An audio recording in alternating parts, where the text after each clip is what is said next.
ठीक है, तो पीरियोडिक टेबल में जो अपन प्रॉपर्टीज पढ़ते हैं उनको कहते हैं अपन periodic properties.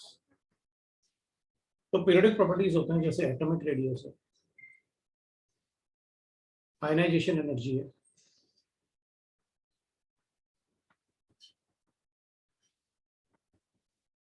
That is a periodic property, electron affinity है, that is a periodic property,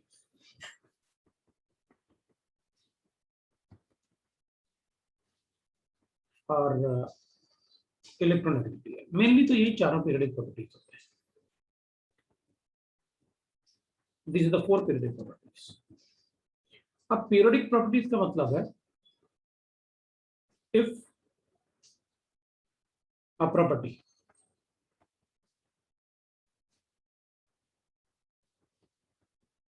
right decreases from LHS to RHS in periodic table, then definitely it will increase from top to bottom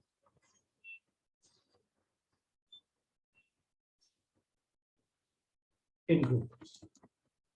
अब periodic properties का मतलब ये होता है कि अगर मान लो इनमें चारों में से कोई भी प्रॉपर्टी अगर LHS टू RHS की तरफ डिक्रीज हो रही है तो टॉप टू बॉटम वो इंक्रीज होगा, या फिर अगर वो LHS से RHS की तरफ इंक्रीज हो रहा है तो टॉप टू बॉटम वो 100% डिक्रीज होगा।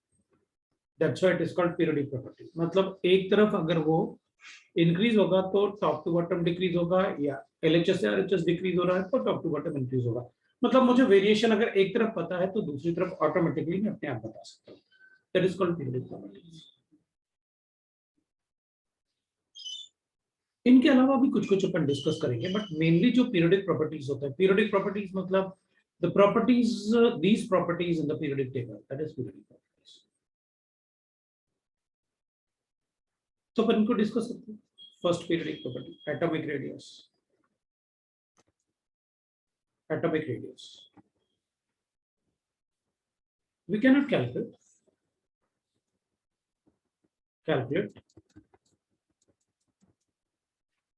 the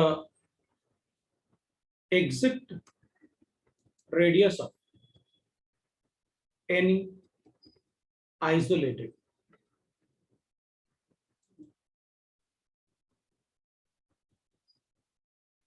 आइसोलेटेड का मतलब नॉन बॉन्डेड सिंगल एटम, उसको कहते हैं isolated.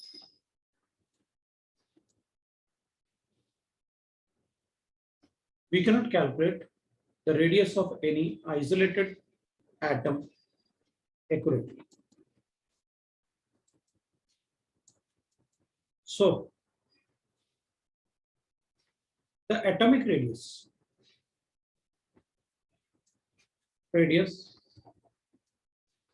is calculated by the nature of bonding. Nature of bonding, an atom can show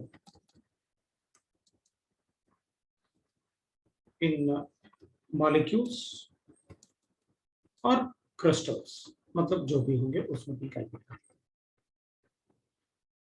Thus, atomic radius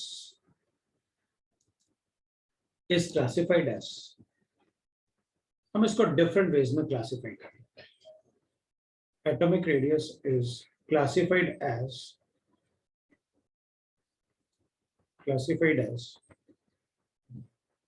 एक तो अपन पढ़ेंगे कोवेलेंट रेडियस, ठीक है। दूसरा अपन पढ़ेंगे मेटालिक और क्रिस्टल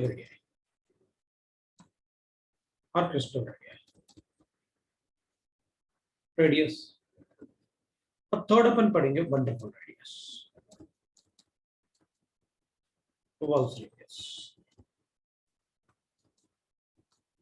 तो इस टाइप से अपन को पढ़ना होता है। कोवेलेंट रेडियस में we used to say that for non metals अपन कैलकुलेट करते हैं कोवेलेंट रेडियस नॉन मेटल्स के लिए। मेटेलिक रेडियस फॉर मेटल्स,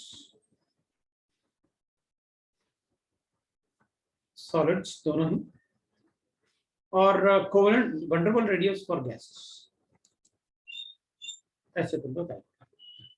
तो अपन पहले कोवेलेंट रेडियस देख लेते हैं, फिर मेटेलिक रेडियस देख लेंगे, फिर वंडरवॉल रेडियस देख लेंगे, और गैसेस कैसे कैलकुलेट करते हैं, ठीक है ना। तो अपन ऐसे कैलकुलेट करेंगे,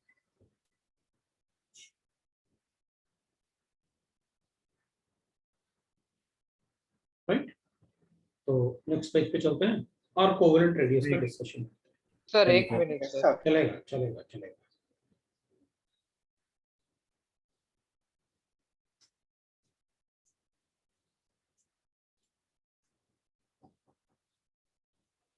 सर ये वैंडरवॉल रेडियस क्या होता है? अब जब कोवेलेंट बताऊंगा तो मेटेलिक भी बताऊंगा, मेटेलिक बताऊंगा तो वंडरवॉल भी बताऊंगा। देखते हैं क्या होता है, डिस्कस तो करना ही है ना लिखने के बाद। कोवेलेंट और मेटेलिक पता है तुम, वो भी तो बताऊंगा ना, तो तीनों बताऊंगा ना, क्या चलता है। Van der Waals is the name of scientist है, तो अपन देखेंगे कैसे कैलकुलेट करना है, बस थोड़ा सा टाइम दो। हो गया, नेक्स्ट पेज पे चले। Yes sir. चल भाई, अब अपन पहले कैलकुलेट करते हैं, अपन बात करते हैं कोवेलेंट रेडियस। सर सर सिर्फ आधे सेकंड के लिए पीछे वाला पेज दिखाइए। पता नहीं क्या बोल रहा है, सर सर सर बोल रहा है बस। आधे सेकंड सर के लिए सिर्फ आधे सेकंड के लिए पीछे वाला पेज। ये पूछ रहा है,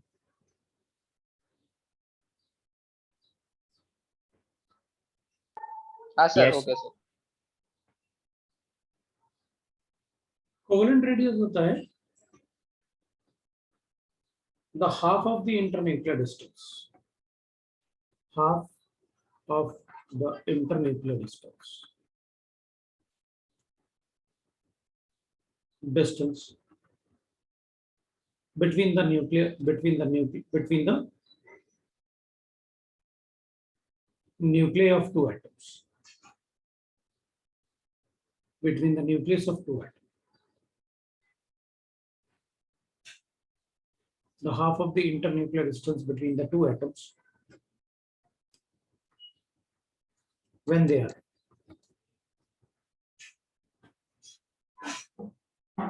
bonded in a single bond, in a single bond, that is called covalent radii. तो कोवेलेंट रेडियस में अपन क्या करेंगे, दो एटम्स है मेरे पास, एक एग्जांपल ले लेते हैं। अपने पास दो एटम्स और वो आपस में कोवेलेंटली बॉन्डेड है, तो अपन कहेंगे इसका न्यूक्लियस इधर होगा, इसका न्यूक्लियस इधर होगा, ये इसका न्यूक्लियस है, ये इसका न्यूक्लियस है, और इन दोनों के बीच में डिस्टेंस जो है सपोज ये डी है, तो कोवेलेंट रेडियस जो होगा ना R will be equal to half of the distance, ना d is the distance between the two nuclei, so half of that मतलब d by 2. This is called covalent radius. The half of the internuclear distance, इसके nucleus से इसके nucleus तक का जो distance होगा that is d, internuclear distance.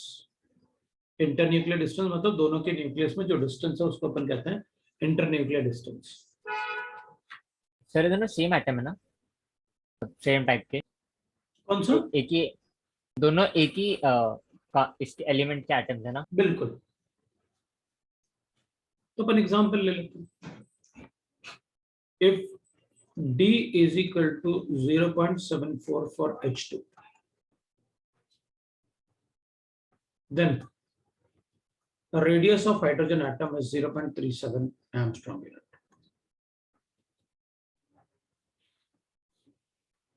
If D is equal to 1.98 angstrom for Cl2, then radius of Cl2 is, Cl का radius जो होगा वो 1.98 डिवाइड बाय 2 होगा, so 0.99 angstrom अगर अपन को डी गिवन है तो।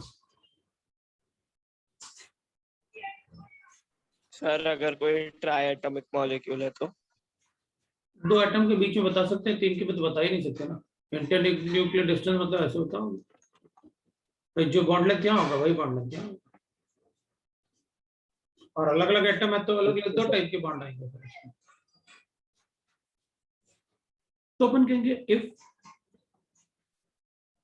D equal to 1.54 angstrom for carbon atom, C2 molecule for C2.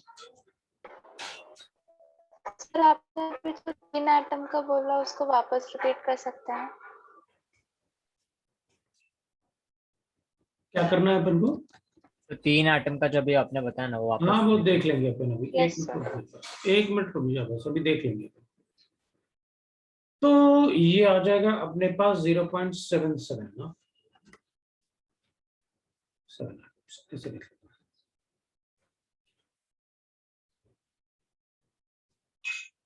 अब एक बात और होगा, अगर कार्बन कार्बन के बीच में सिंगल बॉन्ड है तो बॉन्ड लेंथ D जो होता है वो होता है, अगर कार्बन कार्बन सिंगल बॉन्ड है तो D इज इक्वल टू होता है 1.54 एंगस्ट्रॉम।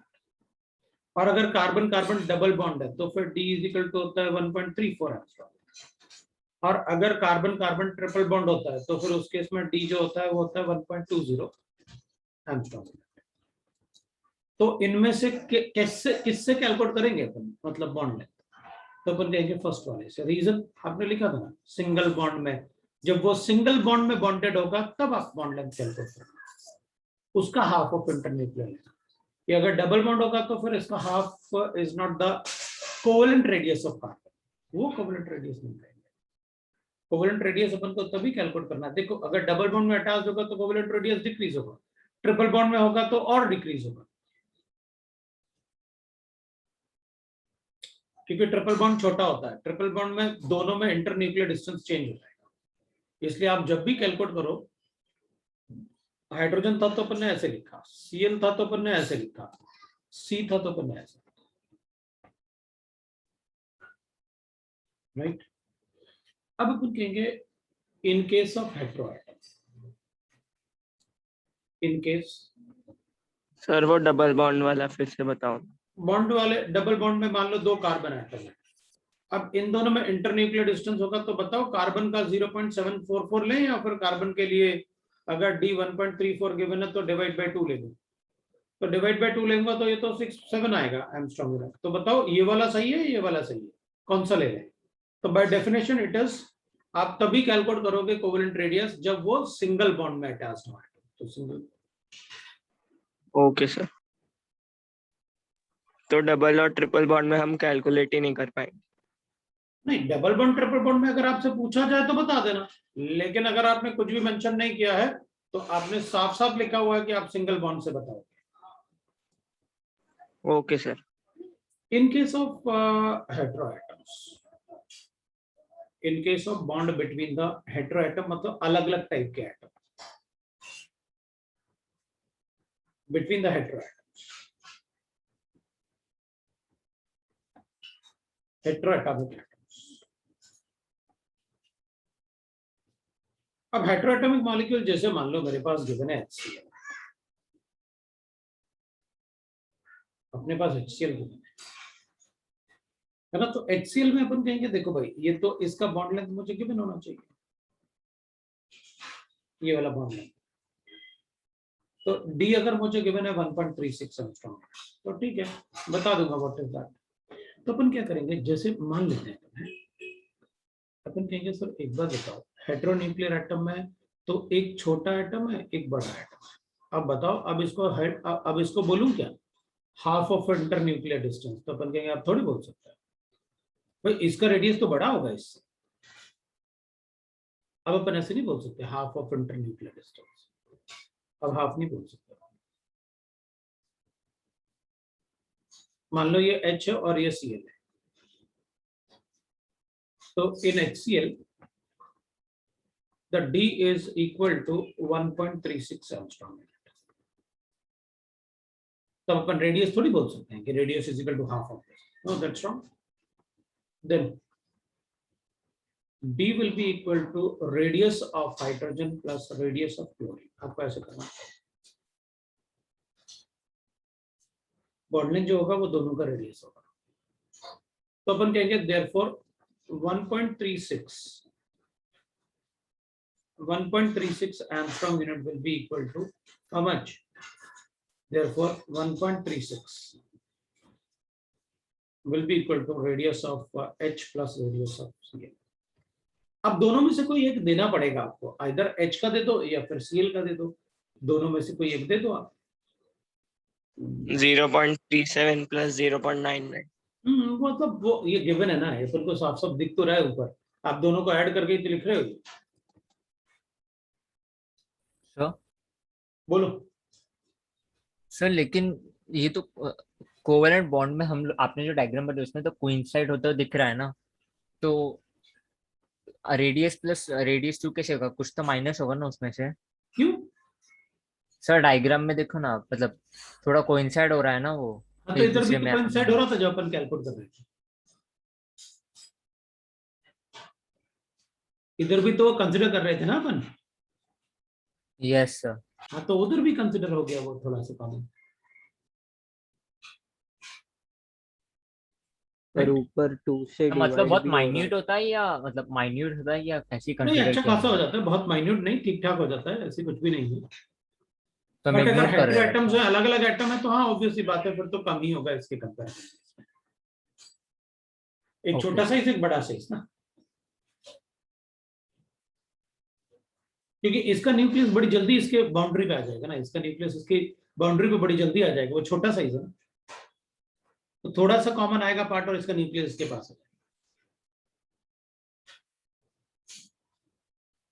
अब जब मैंने एक्सपेरिमेंटली कैलकुलेट किया ना, इसमें कोई प्रॉब्लम नहीं है मुझे, इसका रेडियस और इसका रेडियस ऐड करके डी उतना ही है, दोनों 1.36.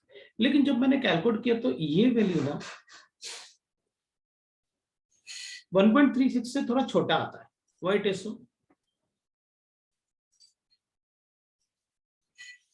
व्हाई इट इज सो? भाई डी अपन ने तो अभी यहां से ऐड करके लिख दिया, बट वो थोड़ा छोटा आता है. Why it is so? अगर वो वैल्यू छोटा क्यों होना चाहिए? That is not the reason है, ये ओवरलैपिंग वाला part is not the reason. Sir वो क्लोरीन इज हाईली इलेक्ट्रोनेगेटिव, थोड़ा पोलराइजेशन.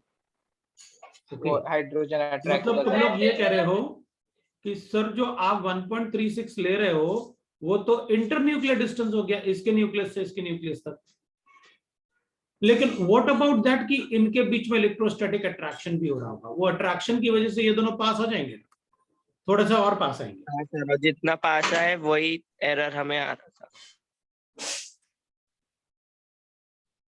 राइट ना? Yes sir.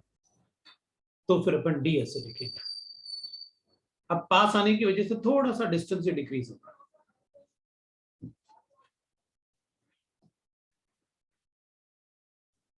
थोड़ा सा डिस्टेंस डिक्रीज होगा. 0.9 इंटू इलेक्ट्रोनेगेटिविटी डिफरेंस, ये En इज इलेक्ट्रोनेगेटिविटी, इसका इलेक्ट्रोनेगेटिविटी 2.1 होता है और ये 3.0 होता है. अच्छा, ये खुद भी 0.9 है. अच्छा, तो 0.9 इंटू 0.9 आ जाएगा, मतलब 0.81 अपन को माइनस करना पड़ेगा. थोड़ा सा डिस्टेंस डिफरेंस. 0.9 इंटू क्या लिखा है?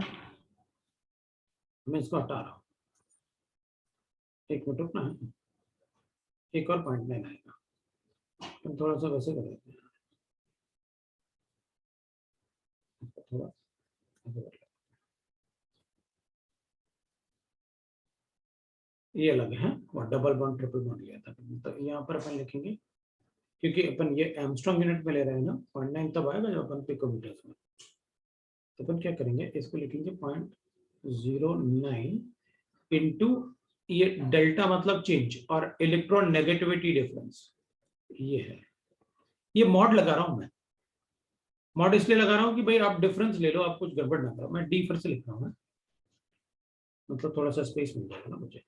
सो D is equal to radius of hydrogen plus radius of chlorine. ये तो इंटरन्यूक्लियर डिस्टेंस है, लेकिन थोड़ा सा उससे माइनस भी करना होता है.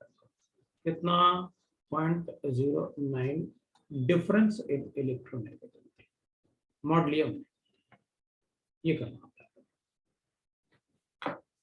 वो माइनस कर देंगे अपन. ये इलेक्ट्रोनेगेटिविटी डिफरेंस अपन को गिवन है, So in heteronuclear molecules, the bond length is slightly less than the sum of the bond length of the atoms. Sir मतलब क्वेश्चन में हमें वो दोनों एटम में से किसी एक का Given रेडियस होगा। और ये डिफरेंस इन B given होगा। इलेक्ट्रोनेगेटिव वो देना पड़ेगा ना, इलेक्ट्रोनेगेटिविटी भी देनी पड़ेगी। Okay sir. वैसे कोई क्वेश्चन नहीं है। Okay sir. बस मैं तो इसलिए बता रहा हूँ कि अपन इसमें बाय डेफिनेशन अगर कुछ थ्योरेटिकल क्वेश्चन आया तो अपन बता सके। That is all. सर 0.09 कोई कांस्टेंट है कि क्या है? ये आर्मस्ट्रांग यूनिट में होंगे तब अपन लेंगे। वो तो ले ही रहे हैं। सर वो कांस्टेंट है, HCl के लिए स्पेसिफिक है? वो कांस्टेंट है, not for HCl, for all, okay. For all heteronuclear molecules.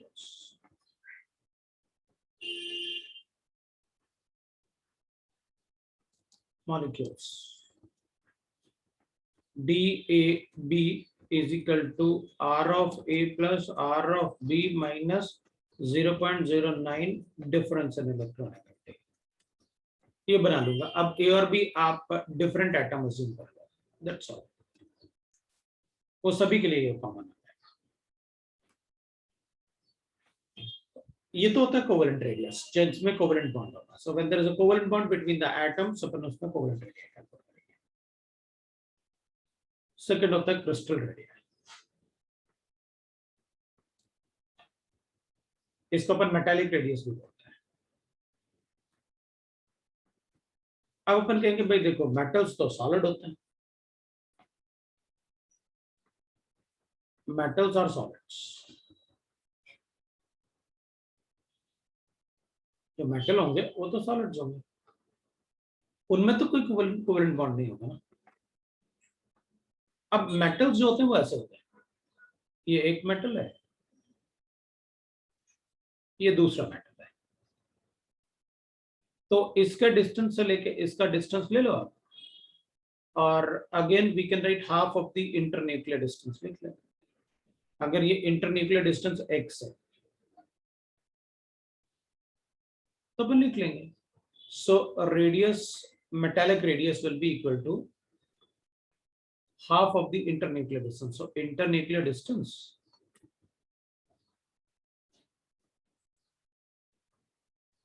divided by 2.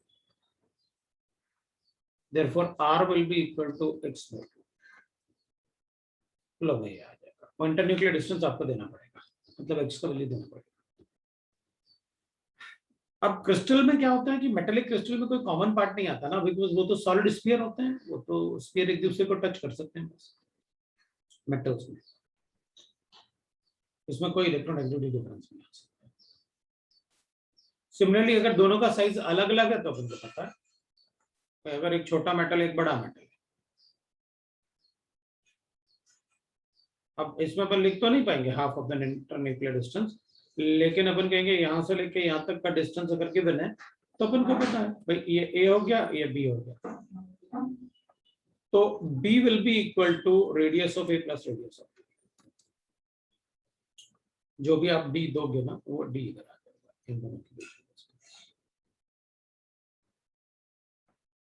This is D बताएगा, ये D हो जाएगा। अब किसी एक का रेडियस आपको देना पड़ेगा, मैं दूसरे का बता रहा हूं। किसी एक का रेडियस आपको देना पड़ेगा, दूसरे का मैं बता दूं। That is how we can write. तो क्रिस्टल रेडियस का मतलब है भाई सॉलिड स्फीयर को आपस में टच करो और कैलकुलेट कर दो उनका रेडियस। कोई कोवेलेंट बॉन्ड थोड़ी बनाते हैं, मेटल तो आपस में एक दूसरे को टच करेंगे बस।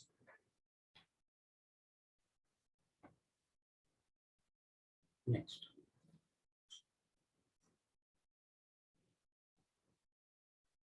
थर्ड इज सर वो वंडरवॉल। पेज दिखाओ ना।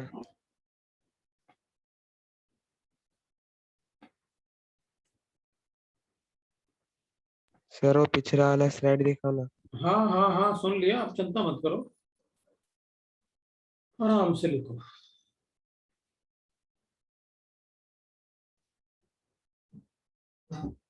हाँ सर हो गया।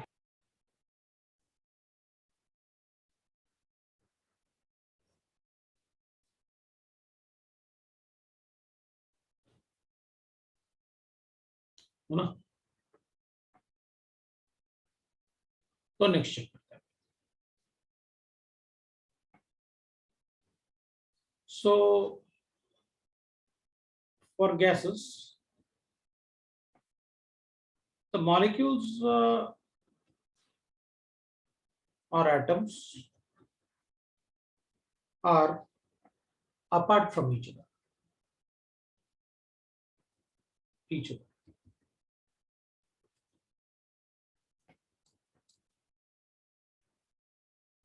तो अब by definition, मतलब by experimental calculation, you can say that by experiment it is found that, तो experiment की बात कर रहे हैं, so by experiment it is found that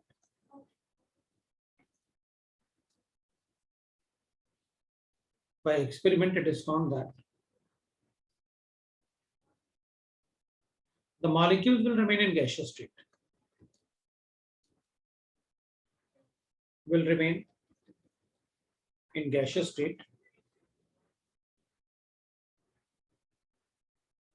if they occupy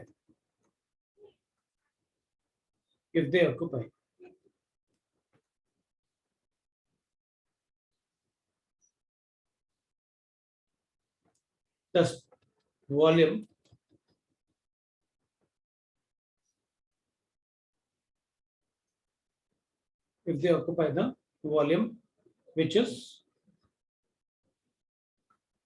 4 times of actual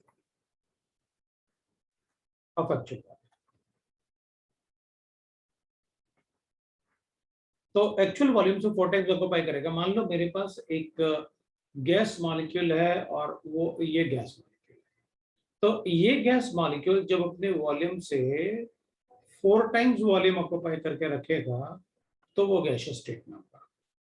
मतलब हर एक गैस मॉलिक्यूल जो होंगे वो अपने वॉल्यूम से कम 4 टाइम वॉल्यूम ऑक्यूपाई करके रखना चाहिए, तो वो गैसियस स्टेट में होंगे।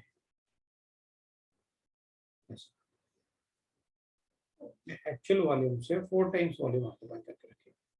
मतलब इसका एक्चुअल वॉल्यूम अगर 2 लीटर्स है तो इसे 4 टाइम मतलब 8 लीटर्स वॉल्यूम ऑक्यूपाई करके रखना पड़ेगा। भाई गैसेस में तो बहुत ज्यादा दूर होते हैं, गैसेस आर कंप्रेसिबल ना, मतलब बीच में काफी खाली जगह होती है। तो एक्चुअल पार्टिकल तो ये है, ये तो खाली जगह ले रहा हूं मैं ताकि वो गैसियस स्टेट में रहे।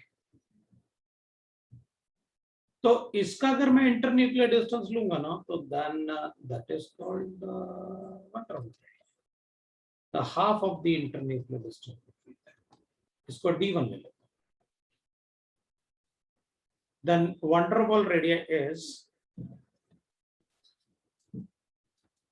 Waals radii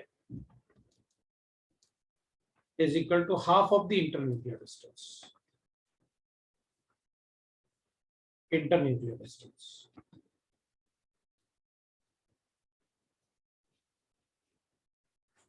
So half of the internuclear distance का मतलब है अगर write the radius as, therefore van der Waals radii will be equal to D1/2। भाई अपन गैसेस में ऐसे नहीं कर सकते ना, अब गैसेस आपस में टच थोड़ी करते हैं। पार्टिकल तो बहुत दूर होते हैं गैसेस में, they must be apart from sir तो ऐसे तो फिर ये कितना भी दूर हो सकते हैं ना। हाँ, उससे भी ज्यादा दूर हो सकते हैं। मैंने तो ये लिया कि भाई ये गैसेस कितना दूर होंगे तो गैसियस स्टेट में होगा, क्योंकि इसको जब अपन थोड़ा दूर करेंगे तो लिक्विड बनेगा, और दूर करोगे तो गैसियस स्टेट में जाएगा। तो कितना दूर, तो अपन ने कहा मिनिमम इफ इट ऑक्युपाइज, मतलब जितना इसका एक्चुअल वॉल्यूम है उससे 4 टाइम वॉल्यूम इसको ऑक्युपाई करके रखना चाहिए, तो वो गैसियस। अगर उससे ज्यादा दूर होंगे तो चलेगा, अपन कहेंगे सर अगर 4.5 टाइम्स अगर वॉल्यूम तो फिर रेडियस तो भी गैस कांस्टेंट नहीं होगा गैसियस स्टेट में। किसमें constant?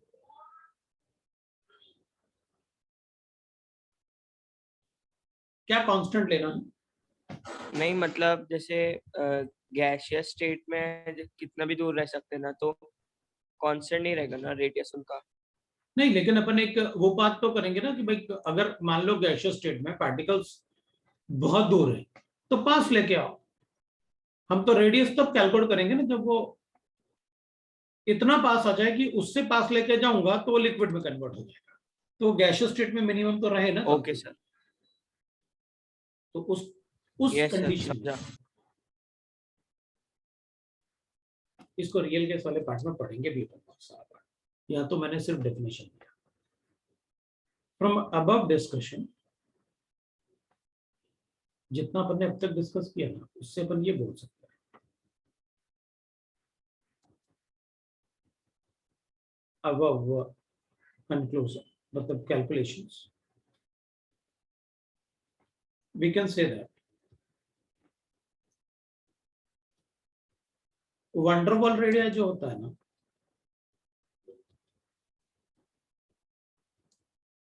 is greater than metallic radii,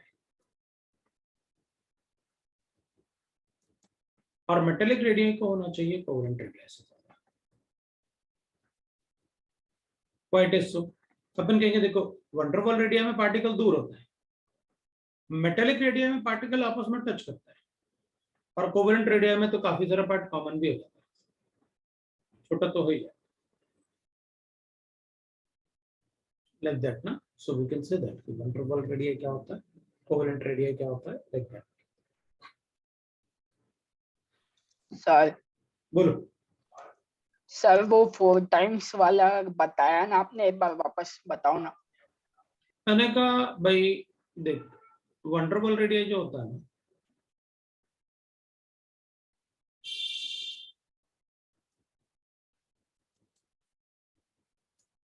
calculated 4 times of the actual volume of gas particle, मतलब जो गैस पार्टिकल का एक्चुअल वॉल्यूम जब उससे 4 टाइम ऑक्यूपाई करेगा तब कैलकुलेट करना वंडरवॉल रेडिया, ये एक्चुअल वॉल्यूम है। Okay sir. और ये वो वॉल्यूम है जो अपन का रिक्वायर्ड है।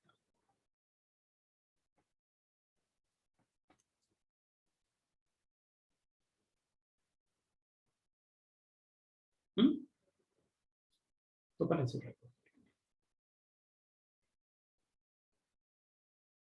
अब अपन देखेंगे factors affecting the atomic radii. What are the factors on which the atomic radii will depend?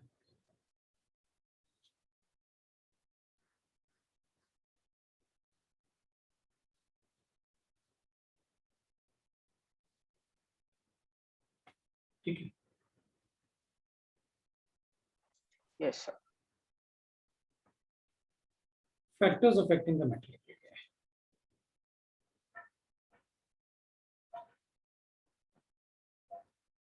Factor affecting the radius, atomic radius. तो अपन कहेंगे देखो भाई,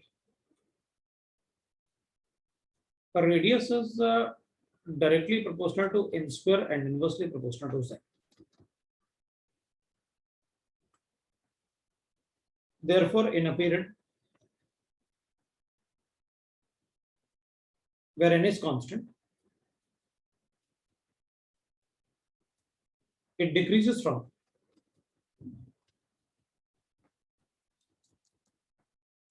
LHS to RHS due to increase in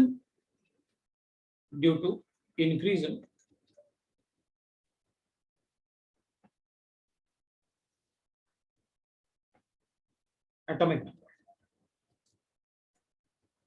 मतलब न्यूक्लियर चार्ज। देख भाई, अगर n का वैल्यू कांस्टेंट है तो जैसे जैसे एटॉमिक नंबर बढ़ेगा रेडियस डिक्रीज होगा, दैट्स व्हाई LHS से RHS में भी डिक्रीज होता है।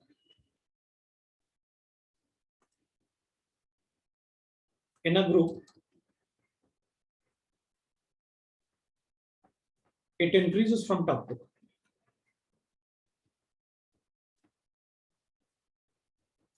Top to bottom. Due to increase in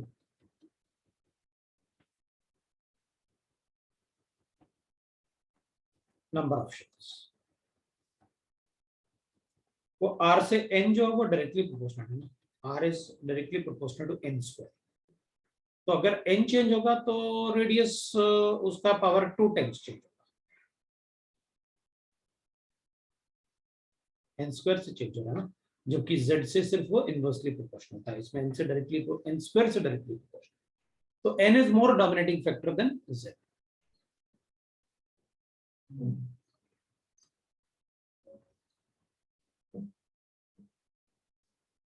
तो रेडियस जो होगा वो अपन को पता है क्या होगा। In a period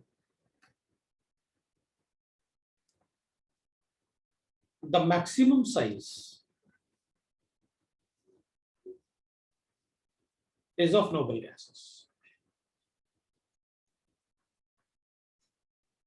because of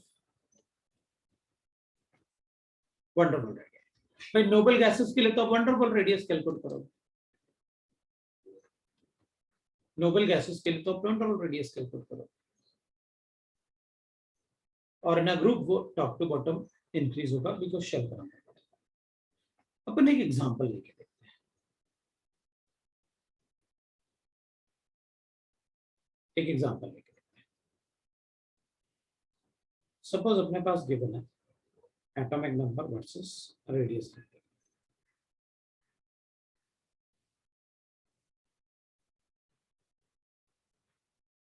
एक और डायग्राम बनेगा,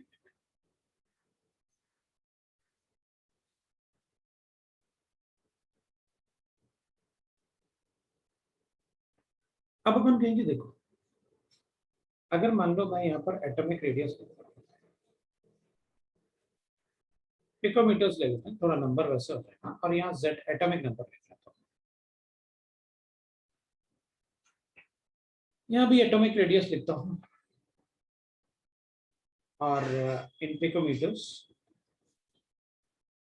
और यहाँ भी एटॉमिक नंबर लिखता हूँ, z is atomic number.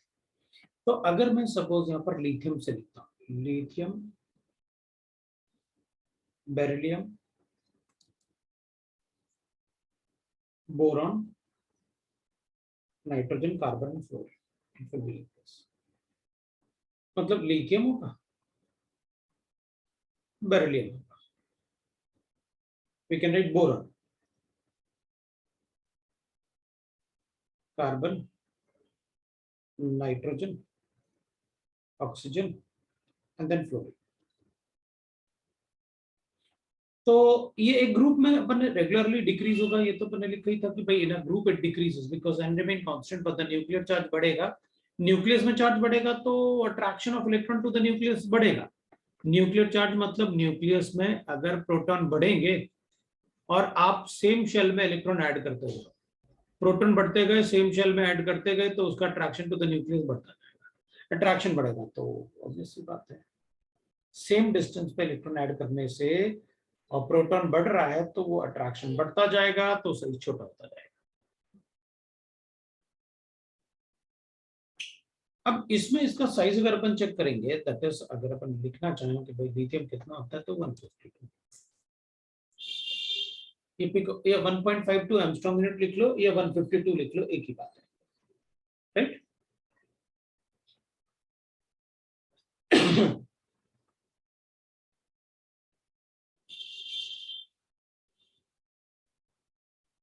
picometers,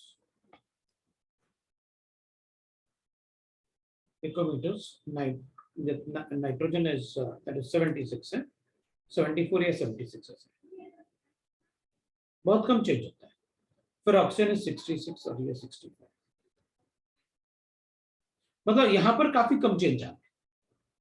ये वाला कोवलेंट ना, नॉन मेटल्स है, लेकिन यहाँ मेटल्स है, क्रिस्टल रेडिया है, यहाँ नॉन मेटल्स है। नॉन मेटल्स का मतलब वो कॉमन वाला पार्ट आ जाएगा ना, इधर कॉमन होना शुरू होता है। मेटल्स होंगे तो क्रिस्टल रेडिया होगा, ये मेटल्स के लिए होगा, ये non metals,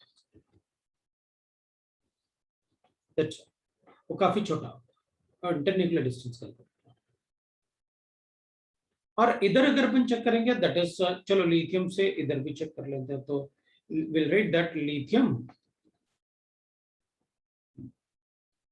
sodium, potassium, rubidium and caesium, मतलब अपन यहाँ पर लिखेंगे lithium, sodium, potassium, rubidium and caesium. Radius. Lithium is 152 million. 186, 231 ये, और ये हो जाएगा 244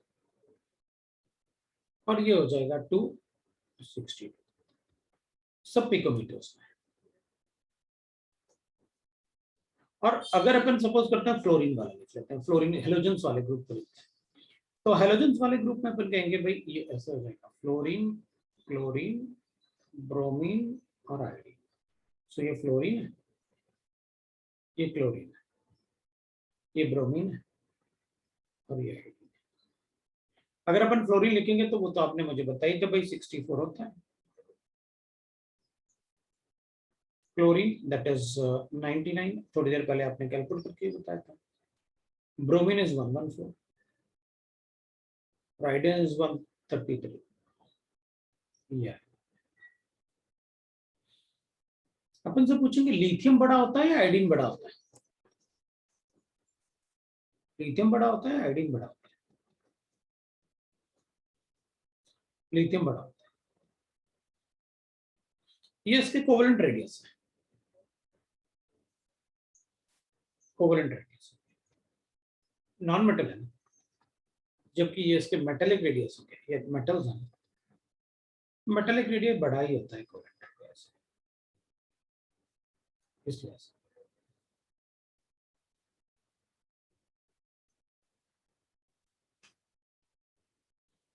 तो अपन कहेंगे देखो सब ठीक है, बाकी सब तो ठीक है. चलो भाई हमें ये पता था कि किसी भी ग्रुप में साइज तो बढ़ेगा, ये मुझे पता है. किसी भी ग्रुप में टॉप टू बॉटम साइज तो बढ़ेगा, मान लिया हमने.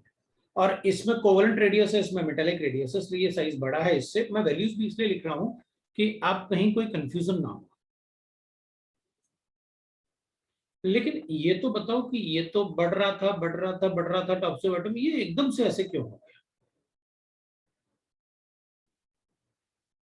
इधर से इधर बढ़ा फिर कम हो गया.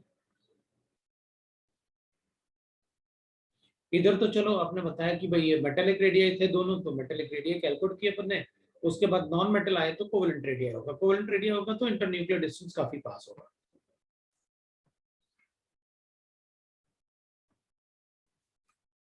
है ना, वो काफी पास होगा. मतलब ना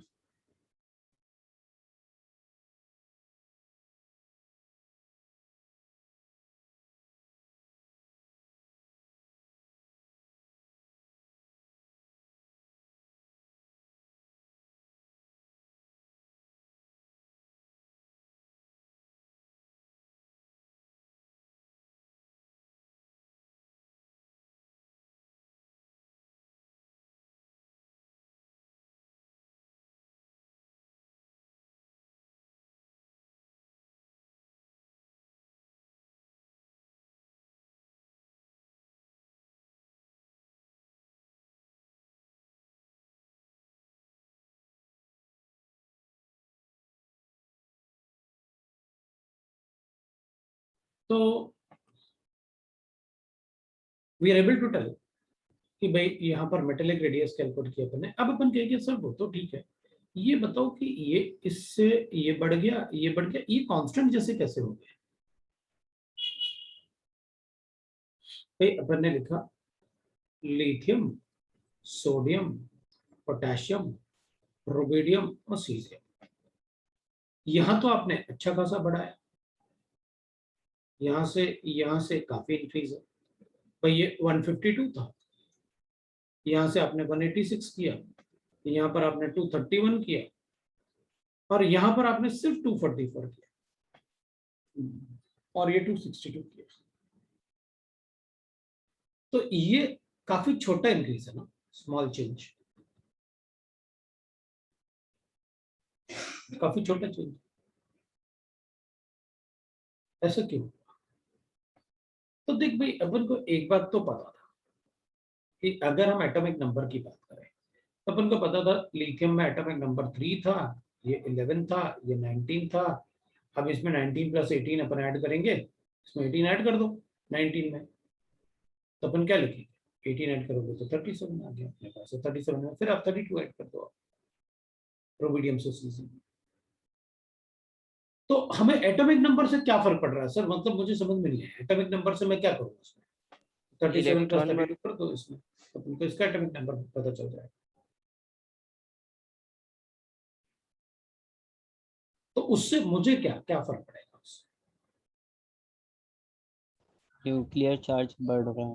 तो अपन कहेंगे कि देखो इसमें इसका Z तो बढ़ा भाई, न्यूक्लियस में Z तो बढ़ा कितना 37, बट साथ में इलेक्ट्रॉन भी बढ़ गया। लेकिन यहां पर क्या हो रहा है 2 3 4 5th शेल है ये, और इसमें d ऑर्बिटल्स होंगे। अगर d ऑर्बिटल्स होंगे तो d ऑर्बिटल के जो इलेक्ट्रॉन्स होते हैं ना वो अंदर स्क्रीन नहीं कर पाते हैं इलेक्ट्रॉन्स को। स्क्रीन नहीं करेंगे तो अट्रैक्शन क्या होगा, ज्यादा होगा बाहर वाले इलेक्ट्रॉन। भाई डी का पुअर स्क्रीनिंग इफेक्ट होता है ना, इसमें तो एफ भी आने वाला पुअरेस्ट। इसके इलेक्ट्रॉनिक कॉन्फ़िगरेशन में अंदर डी इलेक्ट्रॉन्स होंगे। अगर डी इलेक्ट्रॉन्स होंगे तो डी इलेक्ट्रॉन का पुअर स्क्रीनिंग इफेक्ट होता है, तो बाहर वाले जो इलेक्ट्रॉन होते हैं वो अंदर इजीली अट्रैक्ट हो जाते हैं क्योंकि डी ऑर्बिटल स्क्रीन नहीं कर पाते हैं। तो अगर इजीली अट्रैक्शन होगा न्यूक्लियस में तो एटॉमिक नंबर तो बढ़ा, लेकिन जो ये बाहर इलेक्ट्रॉन थे ये बाहर वाले इलेक्ट्रॉन को स्क्रीन नहीं कर पाएंगे, तो इनका अट्रैक्शन टू द न्यूक्लियस बढ़ेगा, और अट्रैक्शन टू द न्यूक्लियस बढ़ेगा तो साइज डिक्रीज होगा।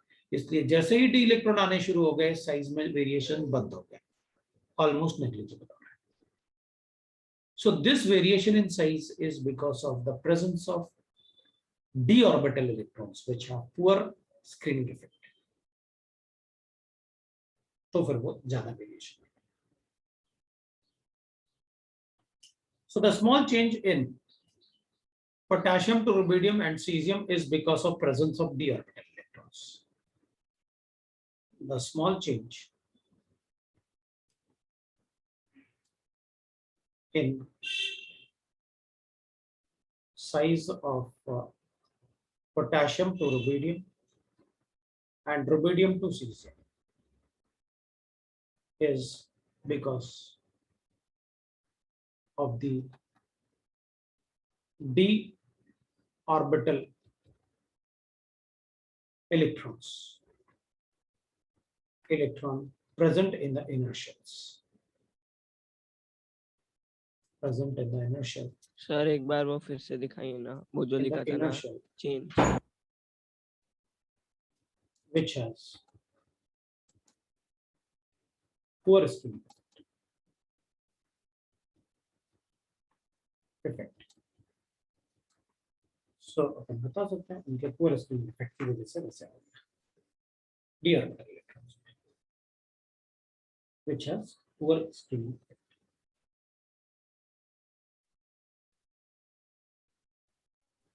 सर तो फिर ये सारे ग्रुप्स में वैलिड होगा ना? हाँ, जहां भी d ऑर्बिटल आएंगे वहां पर वैलिड होगा ना, क्यों नहीं होगा, बिल्कुल होगा।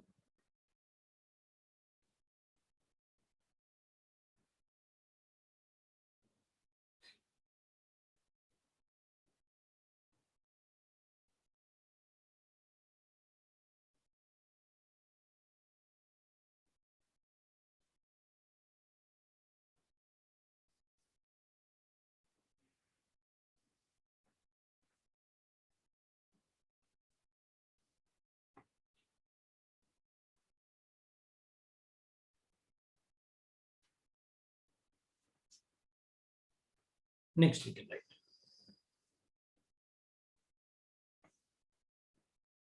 तो पोटेशियम में तो नहीं था डी ऑर्बिटल, लेकिन रुबिडियम में डी ऑर्बिटल्स हैं।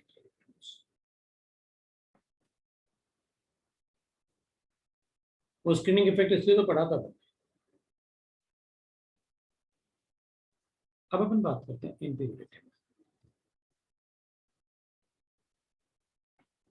थोड़ा सा स्क्रीनिंग इफेक्ट के बारे में भी अपन को पता चलता है। अपन पीरियोडिक टेबल में एस ब्लॉक की बात करते हैं। एस ब्लॉक एलिमेंट में देयर इज नो, मतलब जो वेरिएशन होता है वही करना है। वैसे आपने एस ब्लॉक के लिए मुझे यहाँ पर बता दिया है, एस ब्लॉक ही था। तो यहाँ पर अगर beryllium, magnesium, calcium, strontium, barium, वो भी ऐसे ही होगा।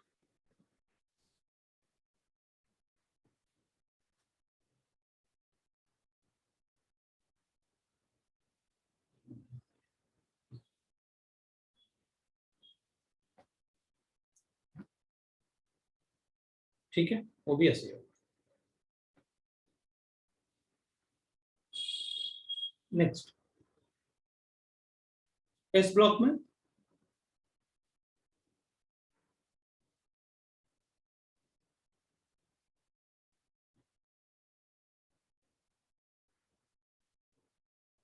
radius is directly proportional to n square, inversely proportional to sine. P block में, P ब्लॉक मतलब नॉन मेटल्स की बात करें।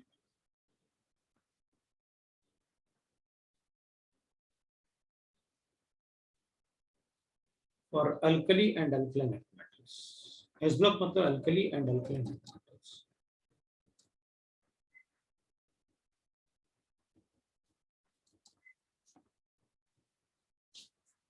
For P block है,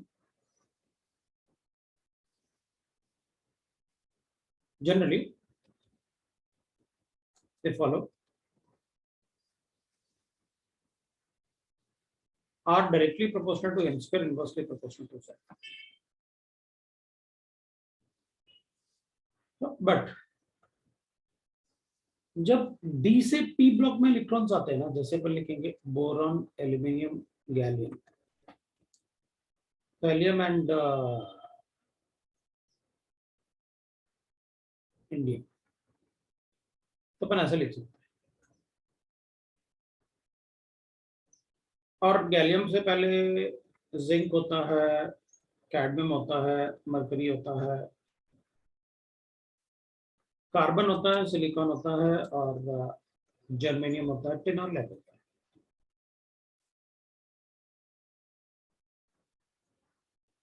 अभी हम टॉकिंग अबाउट दिस, मैंने सिर्फ आपको थोड़ा सा प्लेस बताने के लिए बस किया। Size of boron is less than aluminum is less than gallium is less than indium is less than thallium. तो अपन कहेंगे इसमें क्या बता दिया आपने नया, कोई नया थोड़ी बताया, वो तो टॉप टू बॉटम साइज बढ़ता है, ये तो हमें पता ही है।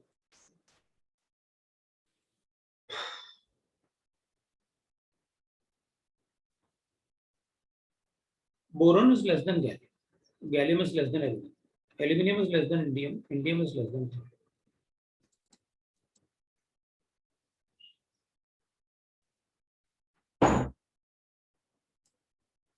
मतलब इसका साइज, एल्यूमिनियम का साइज बड़ा होता है गैलियम से, जबकि टॉप टू बॉटम साइज बढ़ता है। एल्यूमिनियम गैलियम का साइज, इसका साइज छोटा होता है इससे।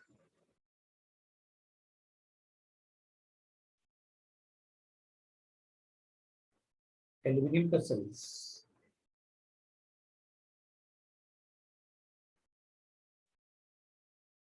बड़ा होता है।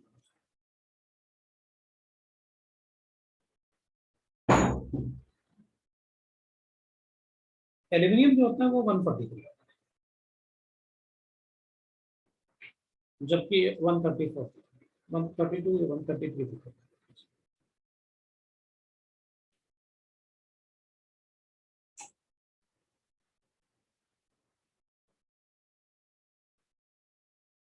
अब अपन कहेंगे ऐसे क्यों होता है सर, तो अपन कहेंगे देख भाई, गैलियम का मतलब है कि 4s2 3d10 फिर 4p1, this is the electronic configuration. बाकी अपन को पता है इसमें डी इलेक्ट्रॉन्स है ना, जबकि एल्यूमिनियम में डी इलेक्ट्रॉन नहीं थे।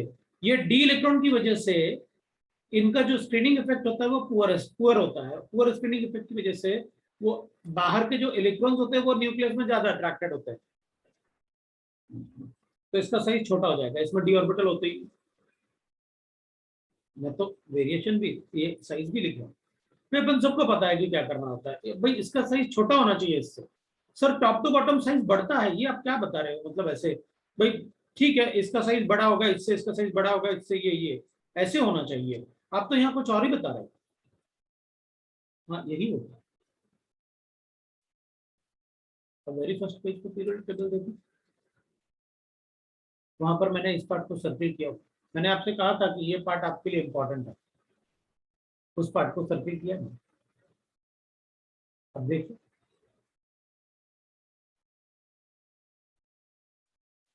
हम सबको पता है कि top to bottom electropositive character बढ़ता है, top to bottom electropositive character बढ़ता है।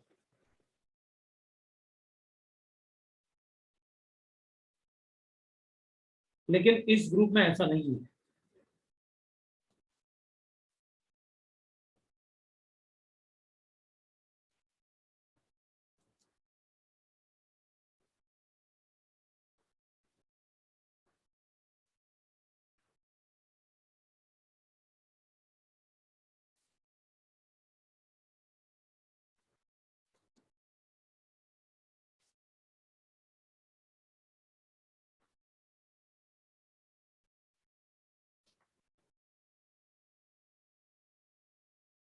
एल्यूमिनियम Pl से भी ज्यादा इलेक्ट्रोपॉजिटिव है, मतलब इस ग्रुप का सबसे ज्यादा इलेक्ट्रोपॉजिटिव एलिमेंट जो है वो क्या है,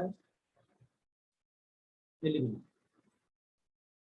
पीरियोडिक टेबल में कहीं ना कहीं तो वेरिएशन में गड़बड़ है, तभी तो पढ़ते हैं, तभी तो मैं अलग अलग बता रहा हूँ। ब्लॉक पर इस ब्लॉक में कोई वेरिएशन में गड़बड़ नहीं है, पी ब्लॉक में सिर्फ एल्यूमिनियम गैलियम में है। पूछेंगे भी यही से क्वेश्चन, और उसका रीजन होता है due to the presence of D orbital in the gallium. अब अपन डी ब्लॉक की बात करेंगे। पी ब्लॉक में इसके अलावा कहीं नहीं है, आप देखोगे तो जब अपन ने पीरियोडिक टेबल लिखा था ना, तो मैंने इसके अलावा कहीं कोई सर्कल नहीं किया पी ब्लॉक में, सिर्फ वहीं किया था। Yes sir.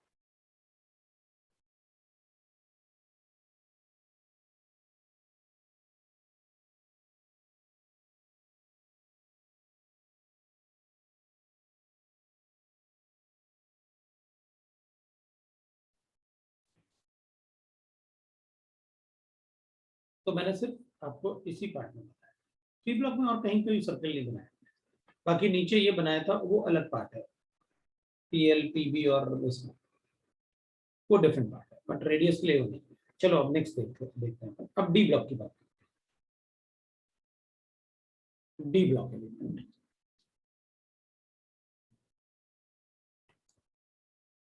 सर वो लास्ट का कॉपी नहीं किया।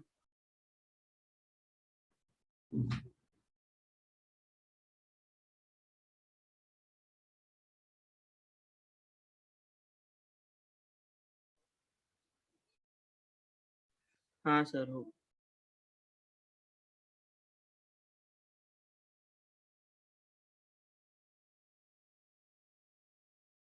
बोलो। हाँ सर हो गया। ठीक है,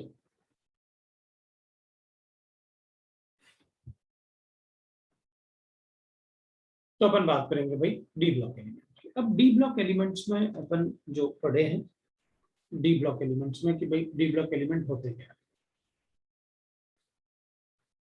तो डी ब्लॉक एलिमेंट जनरली अपन ने एक तो मतलब अगर अपन चेक करेंगे तो they are called transition elements. एक तो अपन ने पढ़ा हुआ है स्कैंडियम से लेके जिंक तक। अब मतलब पूरे लिखने की जरूरत नहीं, अपन को पता है, हाँ पीरियोडिक टेबल आपके पास होगा। एक अपन ने पढ़ा है इटर्बियम से लेके कैडमियम तक। एक अपन ने पढ़ा लैंथनम से लेके दैट इज मर्करी, और एक अपन ने पढ़ा है एक्टिनियम से लेके, जो कि इनकम्प्लीट है अपन कहते हैं, बट अभी अपन उसे मतलब पढ़ सकते हैं सीएम तक। अब मैंने आपसे यहाँ काफी कुछ मैंने सर्किल किया था, अगर आपको याद होगा तो स्कैंडियम टाइटेनियम वैनेडियम क्रोमियम ऐसे मैंने लिखा था, वो जिरकोनियम हाफिनियम और इधर रफिनियम, और यहाँ पर वैनेडियम दैट इज नबीबियम एनबी और टेंटलम, ये होता है। इसको अपन 3D एलिमेंट बोलते हैं। इसको 4D एलिमेंट बोलते हैं, इसको 5D एलिमेंट बोलते हैं और इसको 6D एलिमेंट बोलते हैं। ये एलिमेंट्स होते हैं 6D एलिमेंट।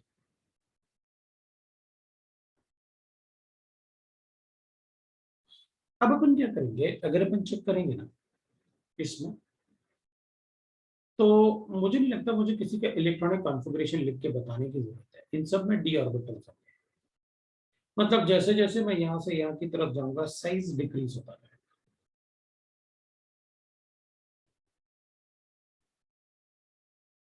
और साइज का भी वेरिएशन जो अपन पढ़ेंगे ना, जैसे वेरिएशन ऑफ साइज पढ़ते हैं ना अपन, तो ऐसे होता है। अगर अपन वेरिएशन ऑफ साइज पढ़ेंगे तो variation of size will be like this. अगर मैं स्कैंडियम से लेके वेरिएशन लिखूं ना साइज का, तो ऐसे आएगा। तो size variation will be like this. ये स्कैंडियम होगा, और स्कैंडियम, टाइटेनियम, वैनेडियम इस टाइप से आएगा, इस तरह से इस टाइप से आएगा। मतलब यहाँ पर मैं स्कैंडियम लिखूंगा, टाइटेनियम, यहाँ पर अपन लिख लेते हैं कि भाई scandium, titanium, vanadium, chromium, Mn, Fe, CO, Ni, copper and zinc. Ni थोड़ा आगे हो गया, ये Ni, कॉपर एंड जिंक, थोड़ा सा हटा देता हूं। तो CO, Ni, copper and zinc, और ये जिंक यहाँ तक। तो ठीक है, ये सब। और यहाँ पर जो इनके साइज होते हैं नियरली सेम, मतलब ऑलमोस्ट एक जैसे साइज होता है। तो अब अगर इनके साइज मतलब एकदम वेरिएशन इन साइज अपन को बिल्कुल एग्जैक्टली ऐसे नहीं करना है कि बिल्कुल अभी आप सारा बता दो, क्योंकि डी ब्लॉक एलिमेंट से थोड़ा सा बिल्कुल चेक करना पड़ेगा। इसका इलेक्ट्रॉनिक कॉन्फ़िगरेशन D1 है, D2 है, D3 है, D4 है, ये एक्सेप्शन D5 है, ये भी D5 है, ये D6 है, ये D7 है, ये D8 है, ये D9 है और ये D10 है। ये अपन को पता है। Size of Fe, CO, Ni, they are nearly same. Sir हम लोग लेकिन कॉपर को भी तो D10S1 लिखते हैं ना, तो लिख दो, यहां भी अपन वही कर रहे थे, तो एक्सेप्शन इसमें उसी वजह से तो बढ़ गया भाई। डी ऑर्बिटल में क्या हुआ सर, तो फिर बीच में क्रोमियम का क्यों नहीं बढ़ा? भाई, सुनते जाओ, मतलब कुछ भी मतलब सोचो, मतलब मैं खुद ही बता रहा हूँ ना, आप चिंता मत करो बिल्कुल, क्योंकि फिर तुम तो पूछ भी नहीं पाओगे जितनी चीजें मुझे बतानी है ना। चुप ही रहोगे कि भाई ठीक है आपको जो बताना है बता दो, नहीं तो थोड़ी पूछ पाएंगे अपन। तो अब सुनते हैं कि आप बता क्या रहे हो और मुझे क्या सोचना है, अपन तो ये देखते हैं। आप सब बताओगे मुझे कि भाई कैसे क्या करना है, क्योंकि फिर उधर नहीं आएगा। मतलब अगर मैं चीजों को छुपा दूंगा ना, नहीं बताऊंगा, तो फिर कैसे आएगा, और तुम उतने पूछ नहीं पाओगे मुझसे जितना मुझे बताना चाहिए। और ये सब चीजें एनसीईआरटी में गिवन नहीं होंगी, कहीं वो गिवन नहीं होगी इस टाइप से कुछ भी। तो अपन क्या करेंगे, अपन डी ऑर्बिटल को बनाते हैं। 5 ऑर्बिटल होते हैं, ये अपन को पता है। अब देख हुआ क्या ना, जब D1 था तो एक ही इलेक्ट्रॉन था, और स्कैंडियम मतलब अपन एक तरीके से ये बना रहे हैं कि भाई 21 प्रोटॉन थे न्यूक्लियस में, first shell, second shell, third shell और ये फोर्थ शेल आता है स्कैंडियम ना, पोटेशियम वाले शेल। तो अपन क्या करेंगे, अब इसमें आप इलेक्ट्रॉन ऐड करोगे, D1 हो गया, 3D1 हो गया। अब जब D2 लिखोगे आप, तो उसी शेल में आपने एक इलेक्ट्रॉन और ऐड कर दिया, तो उसी शेल में एक और इलेक्ट्रॉन ऐड करोगे तो अट्रैक्शन बढ़ेगा न्यूक्लियस में, तो साइज छोटा हो जाएगा, जैसे आप नॉन मेटल के लिए बोल रहे थे। आप एक और इलेक्ट्रॉन ऐड करोगे तो 23 हो जाएंगे प्रोटॉन, तो उसी शेल में फिर ऐड किया, फिर साइज डिक्रीज हो गया D3 में। आपने एक और ऐड किया तो 24 हो गया, और S से इलेक्ट्रॉन ले आए तो और पास आ गया, तो और छोटा हो गया फिर तो, क्योंकि पहले अपन को क्या लिखना चाहिए था 3D4 4s2, अपन तो इसमें से एक यहां ले आए, मतलब और न्यूक्लियस के पास ले आए और अट्रैक्शन हो गया और छोटा हो जाएगा फिर तो, किया अपन ने छोटा D5 बना दिया। अब क्या हुआ, अब अपन ने Mn की जब बात की ना तो Mn is 25, तो अपन ने कहा ठीक है अब मैं इसको 25 बना लेता हूं, 25 बनाऊंगा तो 3D5 हो जाएगा, तो अब D5 है क्योंकि 4s में इलेक्ट्रॉन गया, तो ऐसे रहेगा, अब D5 भी होगा। 4s तो अपन पहले ही फिल कर चुके थे, अपन को बताने की जरूरत नहीं कि ये 4s है, और ये 3D की बात कर रहे हैं। अपन Mn तक पहुंच गए, Mn तक कंटिन्यूअसली अपन इसमें ऐड करते रहे, इसलिए साइज डिक्रीज होता है। अब क्या करें, तो अपन कहेंगे अब आपने इसमें इलेक्ट्रॉन फिल करना शुरू किया 3D6, जो कि ये था।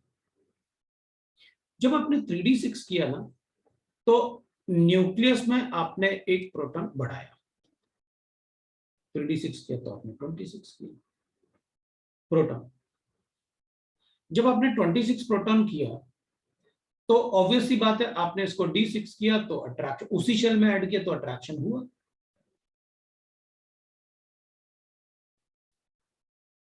लेकिन इसमें रिपल्शन भी बढ़ेगा, क्योंकि एक ही शेल में, एक ही ऑर्बिटल में 2 इलेक्ट्रॉन में ज्यादा रिपल्शन होता है रादर देन कि 2 इलेक्ट्रॉन अलग अलग ऑर्बिटल में हो। ये अपन ने पढ़ा हुआ है, मैंने आपसे पूछा है ऐसे कि बताओ इन दोनों इलेक्ट्रॉन में ज्यादा रिपल्शन होगा या इन दोनों इलेक्ट्रॉन में ज्यादा रिपल्शन होगा, मैंने आपसे पूछा हुआ है क्लास में। तो ऑब्वियस सी बात है अपन कहेंगे स्टेबल तो ये है क्योंकि मैग्नेटिक मोमेंट कैंसिल हुआ। लेकिन अगर आप मैग्नेटिक मोमेंट की बात नहीं कर रहे हो तो ये दोनों ज्यादा स्टेबल हैं इससे, क्योंकि इसमें नेगेटिव चार्ज रिपल्शन होगा, नेगेटिव चार्ज का, इनमें रिपल्शन नहीं होगा because they are on the different axis, तो ज्यादा स्टेबल होंगे।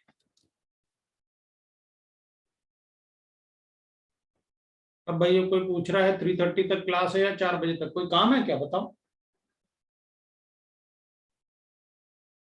बोलो कोई काम है क्या, बोलो, मतलब कोई पूछ रहा है कि भाई मतलब 3:30 तक क्लास है या 4 बजे तक है,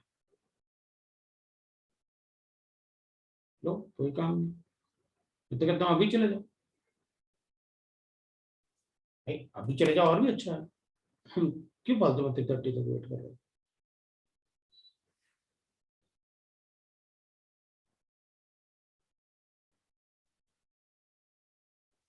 ठीक है ना, अभी चले जाओ, अभी भी बहुत बढ़िया है, अभी भी टाइम है। 3:30 में क्या है, मतलब 4-5 मिनट बचे हो जाएगा काम। तो अगर किसी को जाना है तो वो जा सकता है भाई, पढ़ना होगा जिसको पढ़ता रहेगा। तो अपन क्या बोलेंगे, अपन कहेंगे कि देख भाई आपने प्रोटॉन बढ़ाया और इलेक्ट्रॉन ऐड किया सेम शेल में तो अट्रैक्शन बढ़ गया। मतलब जब आपने एटॉमिक नंबर Mn से Fe में बढ़ाया तो इलेक्ट्रॉन ऐड किया आपने, तो अट्रैक्शन क्योंकि न्यूक्लियस में चार्ज भी तो बढ़ा, तो अट्रैक्शन से साइज क्या हो गया, छोटा हुआ होगा। लेकिन इलेक्ट्रॉन इलेक्ट्रॉन का आपस में रिपल्शन भी बढ़ जाएगा क्योंकि डी में बहुत सारे इलेक्ट्रॉन होते हैं, उनमें रिपल्शन भी होगा। तो इधर जो 5 इलेक्ट्रॉन थे ना और आपने एक 6th इलेक्ट्रॉन ऐड किया, तो 5 इलेक्ट्रॉन तक तो वो इलेक्ट्रॉन अलग अलग ऑर्बिटल में आ रहे थे, तो उनमें रिपल्शन ज्यादा मैटर नहीं कर रहा था। लेकिन जैसे ही आपने 6th इलेक्ट्रॉन ऐड किया तो न्यूक्लियर चार्ज की वजह से साइज डिक्रीज तो हुआ, लेकिन इनके रिपल्शन की वजह से वो फिर इलेक्ट्रॉन क्लाउड दूर चला गया, साइज बढ़ गया, वो कॉम्पनसेट हो गया। मतलब इलेक्ट्रॉन ऐड करने से जो प्रोटॉन बढ़ा तो अट्रैक्शन बढ़ा, लेकिन इलेक्ट्रॉन इलेक्ट्रॉन रिपल्शन होने की वजह से वो साइज बढ़ भी गया। इधर भी ऐसे ही हुआ, जब मैंने एक और इलेक्ट्रॉन ऐड किया तो इधर एक और इलेक्ट्रॉन ऐड किया, तो इलेक्ट्रॉन ऐड करने से प्रोटॉन भी ऐड हुआ होगा क्योंकि एटॉमिक नंबर बढ़ाया होगा आपने कोबाल्ट में, तो इलेक्ट्रॉन ऐड करने से प्रोटॉन भी बढ़ा, तो अट्रैक्शन तो हुआ न्यूक्लियस में, लेकिन इंटर इलेक्ट्रॉनिक रिपल्शन बढ़ा, इसलिए साइज छोटा तो हुआ लेकिन इंटर इलेक्ट्रॉनिक रिपल्शन की वजह से वो बढ़ गया, फिर से साइज वेरिएशन कांस्टेंट। ऐसे ही निकल में, तो यहां पर अपन निकल में आ गए। जब अपन ने कॉपर की बात की तो कॉपर के केस में क्या हुआ, आपने यहां पर जो डी ऑर्बिटल है ना, इसमें 2 इलेक्ट्रॉन पड़ा है। भाई कॉपर में क्या होता है, कॉपर में अपन कहेंगे एक तो आना चाहिए था, भाई टोटल नंबर ऑफ प्रोटॉन कितने हो गए कॉपर में, 29 होगा तो अपन कहेंगे ऐसे होना चाहिए इलेक्ट्रॉनिक कॉन्फ़िगरेशन। तो अपन कहेंगे ये 29 जो एक्स्ट्रा एक इलेक्ट्रॉन ऐड किया था उसकी वजह से क्या हुआ, अट्रैक्शन तो हुआ एक्स्ट्रा इलेक्ट्रॉन की वजह से, तो साइज छोटा हुआ, लेकिन उनके रिपल्शन की वजह से बढ़ गया, तो कॉम्पनसेट हो गया। लेकिन आपने एक और इलेक्ट्रॉन डाल दिया, मतलब रिपल्शन पर ज्यादा मैटर किया, क्योंकि एक एक्स्ट्रा इलेक्ट्रॉन डालोगे ना कॉपर में, तो ये वाला इलेक्ट्रॉन तो नहीं आना चाहिए ना कॉपर से, कॉपर में तो D9 होना चाहिए था, लेकिन हमने 2 इलेक्ट्रॉन का रिपल्शन बढ़ाया। यहां तो इनका रिपल्शन बढ़ रहा था, फिर एक और बढ़ाया तो इसका रिपल्शन बढ़ रहा था, इधर एक का रिपल्शन बढ़ रहा था। कॉपर में तो जो 29 था उस इलेक्ट्रॉन का भी होगा, और जो एक इलेक्ट्रॉन इधर ऐड कर रहे हैं जो इससे इसमें ला रहे हैं उसका भी रिपल्शन होगा डी, मतलब क्लाउड ज्यादा बढ़ गया, इसलिए साइज कॉपर का बढ़ गया। जिंक में again the cloud is more, so size of copper is more than निकल and size of zinc is more than copper. मतलब यहाँ पर रेगुलर वेरिएशन नहीं आना चाहिए, अपना अपने हिसाब से ऐसे आना चाहिए था कि भाई स्कैंडियम से लेके जिंक तक पूरा रेगुलरली डिक्रीज होना चाहिए था, लेकिन ऐसा नहीं होता because of this parameter.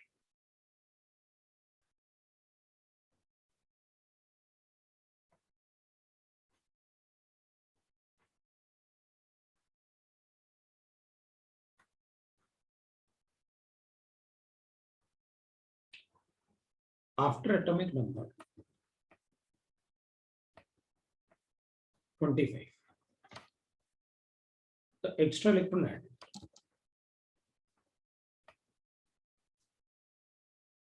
The extra electron added in signature, but due to repulsion between electrons, among electrons, the size increases. So size remain almost constant from atomic number 26 to 28. In copper,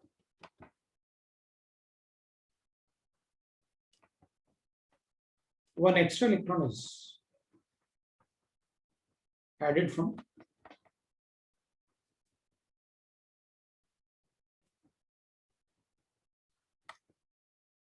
S. So due to more repulsion,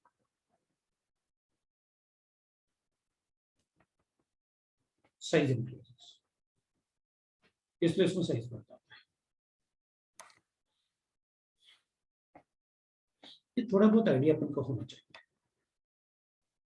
कभी अपन से पूछ सकते हैं कि भाई किसका size almost nearly same रहेगा, बताएं ना, साइज ऑलमोस्ट नियरली सेम। इनका साइज सर वो साइज रिमेन साइज वो so the size remains same, sir almost वो constantly ऑलमोस्ट कांस्टेंट।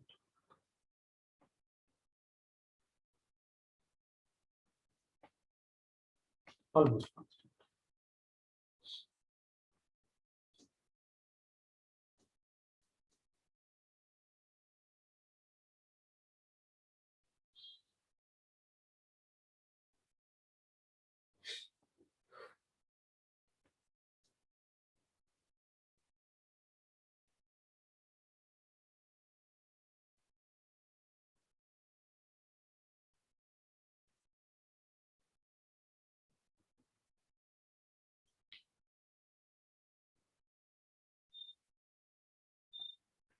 इनमें जो वेरिएशन साइज होता है इन दोनों में,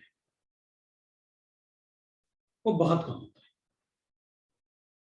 मतलब अगर इसका साइज 2.1 है ना, तो इसका साइज 2.2 या 2.3 होगा। सो इन दोनों में साइज बढ़ता तो है,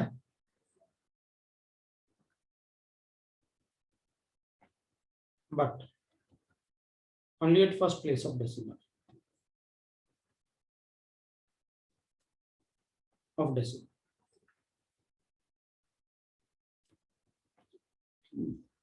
भाई शेल तो बढ़ेगा एक, लेकिन ज्यादा वेरिएशन में साइज नहीं आता, ज्यादा वेरिएशन नहीं। अगर मैं इधर से इधर बात करूं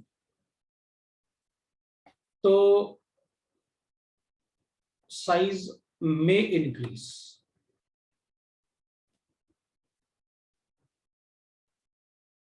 but at second place of decimal, मतलब जो वेरिएशन इन साइज है ना 3D और 4D में, तो अगर 3D का साइज किसी भी ग्रुप में,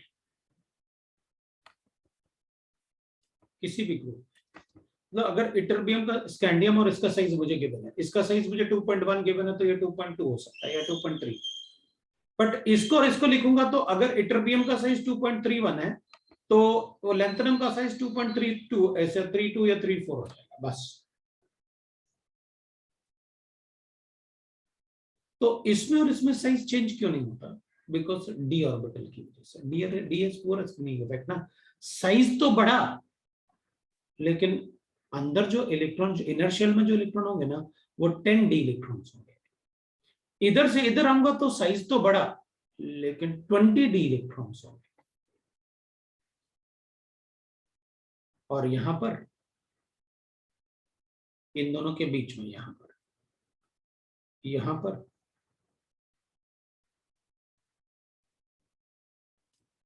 एफ इलेक्ट्रॉन्स होंगे, क्योंकि यहां तो लेंथेनाइड्स और एक्टिनाइड्स होंगे ना यहाँ पर, उसके बाद ये शुरू होंगे। उसके बाद ही ये शुरू होंगे due to the presence of F orbitals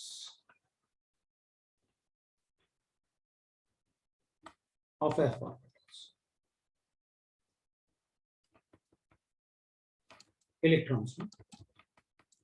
देख यहां से जिरकोनियम और हाफेनियम में, इससे यहां आएंगे तो साइज तो बढ़ेगा लेकिन इसमें तो एफ इलेक्ट्रॉन भी होंगे, तो इनका size is nearly same. Zirconium का साइज और हाफेनियम का साइज बिल्कुल ऑलमोस्ट एक जैसा होता है, और इवन नबेबियम एंड टेंटलम का साइज वो भी ऑलमोस्ट एक जैसा होता है। और इधर तो अपन ने लिखे ना कॉपर, सिल्वर और गोल्ड, क्योंकि गोल्ड में तो एफ इलेक्ट्रॉन होंगे, वो तो इस ग्रुप का एलिमेंट है।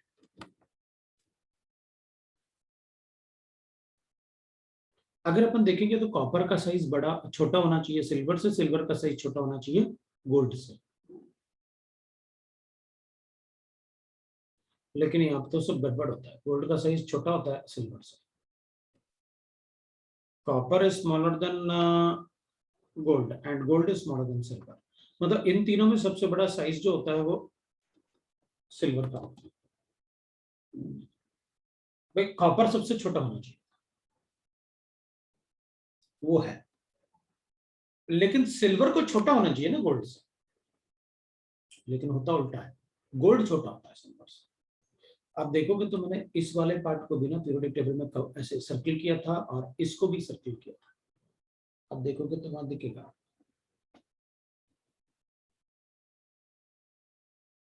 Size variation.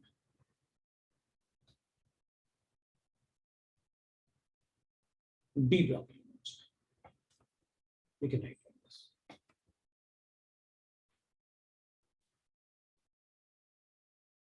Right?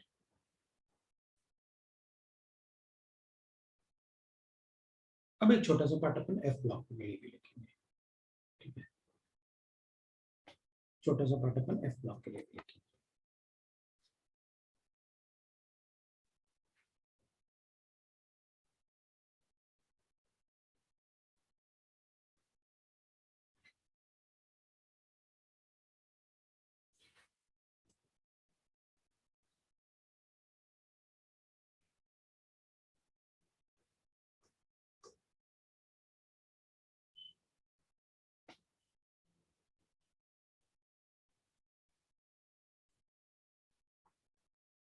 चलो अपन एफ ब्लॉक की बात करते हैं। एफ ब्लॉक में ज्यादा कुछ नहीं होता है, एफ ब्लॉक में अपन को पता है दैट इज दो ही सीरीज होते हैं, एक 4f होता है, एक 5f सीरीज होता है। 4f को अपन लेंथेनाइड्स बोलते हैं और 5f को अपन एक्टिनाइड्स बोलते हैं। 4f अपन सीरियम से लिखते हैं अप टू ल्यूटेशियम तक, और यहाँ पर अपन थोरियम से लिखते हैं अप टू लॉरेंशियम तक।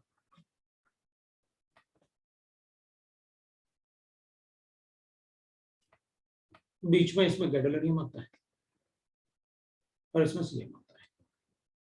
ये D7 होता है, ये D1 होता है और ये D14 होता है, electronic configuration.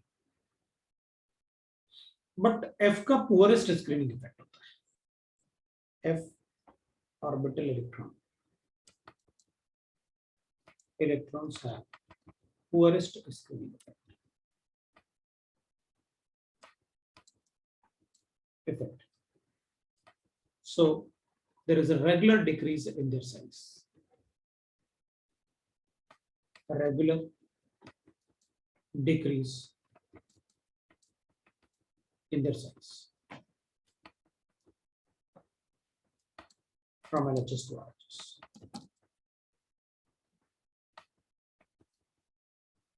This is called lengthened contraction. Lengthened contraction. Contraction या एक्टिनाइड, अगर एक्टिनाइड के लिए लिखेंगे तो एक्टिनाइड कंट्रैक्शन लिखेंगे, इसको अपन लेंथेनाइड, उसमें रेगुलर डिक्रीज होता है इसमें। F1 F7 ही तो लिखा अपन ने। अच्छा हाँ यार, D क्यों लिखा मैंने? सही तो बोल रहा है, सही तो बोल रहा है। ये F1 है,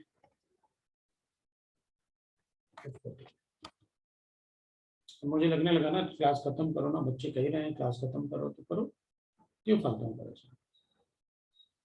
एकदम मेरे दिमाग में चलना शुरू हो गया कि जब बच्चे परेशान नहीं है तो तुम क्यों परेशान ना? अब दिमाग में ये आ रहा है, फालतू परेशान क्यों है? बच्चे ही परेशान नहीं, उनको लग रहा है छुट्टी दो, हटाओ। ठीक है, तो यहाँ पर अपन एटॉमिक रेडियस करते हैं, यहाँ एटॉमिक। तो लेंथेनाइड्स में क्या होता है, यहाँ से यहाँ there is a regular decrease in size, so that is from cerium to lutetium, मतलब there is a regular decrease in size. बीच में गैडोलिनियम लिखेंगे, so there is this is called lengthened contraction. So that is about the variation in size, that is atomic radius. अब next अपन पढ़ सकते हैं ionic radius, है ना? Next अपन पढ़ सकते हैं आयनिक रेडियस, इसमें लिख लेना है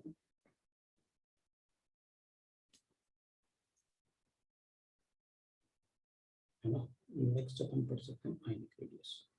तो फिर आज ये इतना ही रहने दें कि तुम लोग मतलब बार बार किसी को कहीं जाना है तो हो जा सकता है। इतना ही रहेगा ना दे, या नेक्स्ट टाइम मतलब अभी पढ़ना है? सर 4 बजे तक कर लेता है। 4 बजे तक कर लूं? हाँ सर।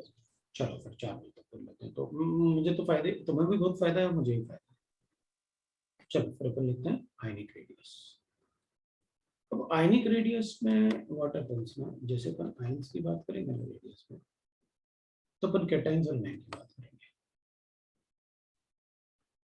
सो जब अपन आयंस बनाएंगे तो उसमें रेडियस अपन डायरेक्टली कैलकुलेट कर सकते हैं। So we can say that the distance between the nucleus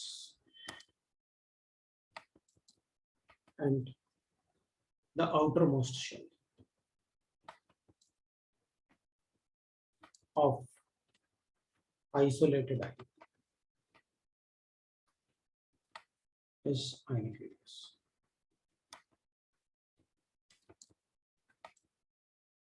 Is ionic radius. पिछला पेज दिखाना है, ये देख लो भाई, लिख लो पिछले पेज को। सर वो डी ब्लॉक वाला। हाँ हाँ है ना, डी ब्लॉक वाला भी दिखाना है। वो लास्ट में जो लिखा था ना रेड। ये लो लिख दिया देख लो।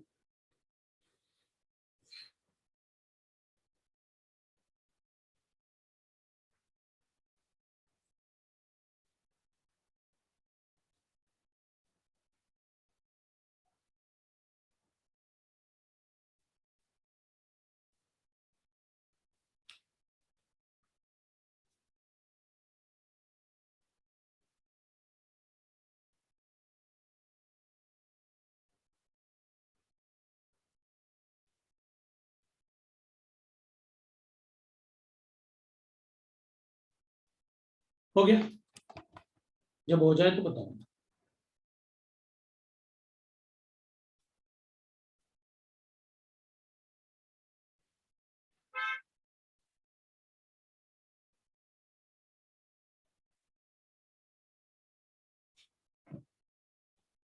हाँ सर। चलो,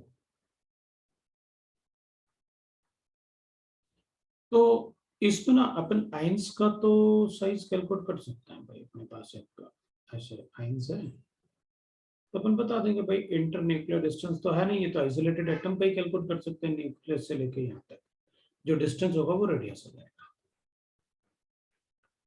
अब अपन क्या लिखेंगे, size of,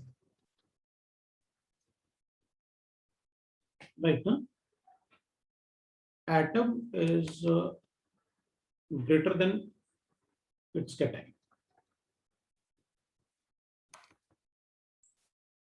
and size of atom is less than its ni. What I mean is कि भाई देख एग्जांपल के लिए अपन ऐसे लिख लेंगे, size of Cl is greater than Cl positive and size of Cl is less than Cl negative. ऐसा क्यों? तो देख Cl एटम होगा ना तो 17 प्रोटॉन को 17 इलेक्ट्रॉन अट्रैक्ट करना है, और अगर कैटायन होगा तो 17 प्रोटॉन को 16 इलेक्ट्रॉन अट्रैक्ट करने हैं, तो ज्यादा अट्रैक्शन होगा तो साइज डिक्रीज हो जाएगा। 17 प्रोटॉन को 17 इलेक्ट्रॉन अट्रैक्ट करने हैं, जबकि यहाँ पर 17 प्रोटॉन को 18 इलेक्ट्रॉन अट्रैक्ट करने हैं, तो ऑब्वियसली बात है अट्रैक्शन कम होगा, मुश्किल होगा, तो क्लाउड बड़ा होगा तो साइज बड़ा होगा। तो अपन लिख सकते हैं therefore size of Cl negative will be greater than Cl will be greater than Cl positive। तो अपन ऐसे बता सकते हैं। तो किसी भी एटम के लिए उसका जो साइज होता है, Cl एटम का जो साइज होता है और जो मतलब न्यूट्रल एटम होता है उससे एनायन का साइज बड़ा होता है और कैटायन का साइज छोटा होता है। तो एक्सपेरिमेंटली अगर अपन चेक करेंगे ना, साइज ऑफ कैटायन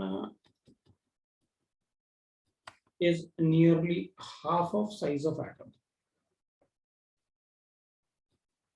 नियरली कहा मैंने, एक अंदाजा लगा रहा हूं बस। और size of atom is, size of cation लिखा ना मैंने, अब एनायन की बात करेंगे, और size of anion is nearly 2 times the size of cation, size of atom. मतलब आप मुझे ये कह रहे हो कि Cl का अभी आपने रेडियस मुझे बताया था 0.99, तो आप ये कह रहे हो कि Cl minus is nearly 1.98 and Cl positive is nearly, you are telling me that it is 0.45, that is 0.5 ही ले लो आप, ये बोल रहे हैं आप, बिल्कुल यही बोल रहे हो। 99% केस में अपने सारे के सारे डाटा सही हो जाते हैं, क्वेश्चंस भी सही हो जाते हैं, अगर अपन को ये अंदाजा है तो। वैसे अपन को वैल्यूज गिवन होते हैं, इतना ज्यादा याद रखने की जरूरत नहीं, लेकिन कैटायन का साइज न्यूट्रल एटम के कंपैरिजन में ऑलमोस्ट आधा होता है और एनायन का साइज न्यूट्रल एटम के कंपैरिजन में ऑलमोस्ट डबल होता है।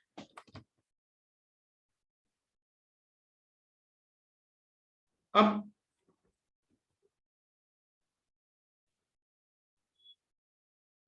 मैंने ऐसा कुछ भी नहीं कहा कि अगर आप कहोगे कि नहीं सर अगर मेरे पास एल्यूमिनियम एटम है तो आप ये कह रहे हो कि जब इससे एक इलेक्ट्रॉन हटा दूंगा तो इसका साइज, अगर इसका साइज x है तो इसका साइज नियरली 1/2x हो जाएगा। बिल्कुल मैंने यही कहा, लेकिन मान लो अगर ये ऐसे हो गया तो इसका आधा कर दूं 1/4? नहीं, ऐसा नहीं होता। वो जो 1/2x होगा ना, इसका ऑलमोस्ट 20% होगा, छोटा।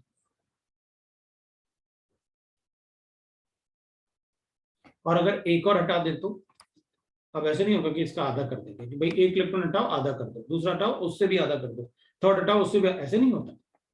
तो सिर्फ एक ही इलेक्ट्रॉन के लिए है ये। तो जब अपन इससे एक इलेक्ट्रॉन और हटा देंगे तो फिर इसका साइज और छोटा हो जाएगा, क्योंकि यहां पर क्या हो रहा था ना, अपन मतलब एक अंदाजे से बोल रहे हैं, आप उसमें गड़बड़ नहीं करना, मतलब ऐसे नहीं करना कि तुम कहोगे नहीं सर मतलब मैं तो, आपने कहा था एक इलेक्ट्रॉन हटाओ आधा हो जाएगा। नहीं, इसमें तो आधा हो जाएगा नियरली, लेकिन इससे इसमें नियरली इसके कंपैरिजन में इसका 20% साइज छोटा होगा, और फिर इसके कंपैरिजन में जो भी इसका साइज होगा ना, इसका साइज उससे भी छोटा होगा, ऑलमोस्ट 10%। क्योंकि यहाँ पर तो 13 प्रोटॉन को 13 इलेक्ट्रॉन अट्रैक्ट करने हैं, तो साइज बड़ा होगा एज कम्पेयर टू 13 प्रोटॉन। जब 12 इलेक्ट्रॉन को अट्रैक्ट करेंगे तो साइज बड़ा होगा एज कम्पेयर टू 13 प्रोटॉन। अगर 11 इलेक्ट्रॉन को अट्रैक्ट करेंगे बड़ा होगा साइज, अगर 13 प्रोटॉन 10 इलेक्ट्रॉन को अट्रैक्ट करेंगे। इससे 3 इलेक्ट्रॉन हटाए ना हमने, तो अपन कहेंगे जितना ज्यादा पॉजिटिव चार्ज उतना छोटा साइज।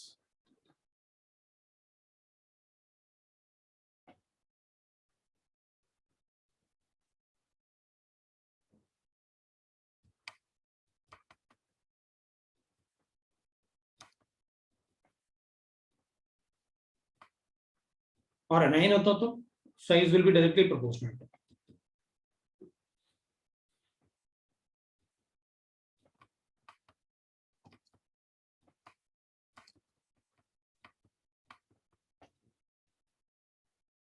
तो मैं ऐसे लिख सकता हूं, फॉर आइसो इलेक्ट्रॉनिक स्पीसीज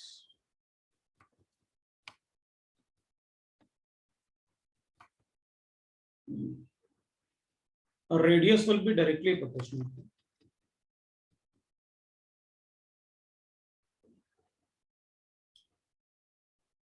अगर नंबर ऑफ इलेक्ट्रॉन ज्यादा होंगे तो रेडियस ज्यादा होगा।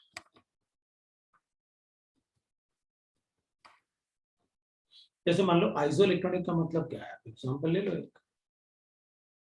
मान लो मेरे पास सोडियम है,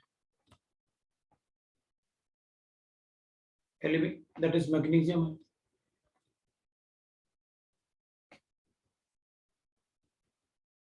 एल्यूमिनियम है। फिर मैं आइसो इलेक्ट्रॉनिक में फ्लोरीन भी लिख लेता हूँ, ऑक्सीजन भी लिख लेता हूँ, नाइट्रोजन भी लिख लेता हूँ। भाई इसमें अगर आप चेक करोगे तो 11 प्रोटॉन, 13 प्रोटॉन, 12 प्रोटॉन, 13 प्रोटॉन, ये 9 प्रोटॉन, ये 8 प्रोटॉन और ये 7 प्रोटॉन, लेकिन इलेक्ट्रॉन सभी में 10 है। That's why we are calling them as isoelectronic.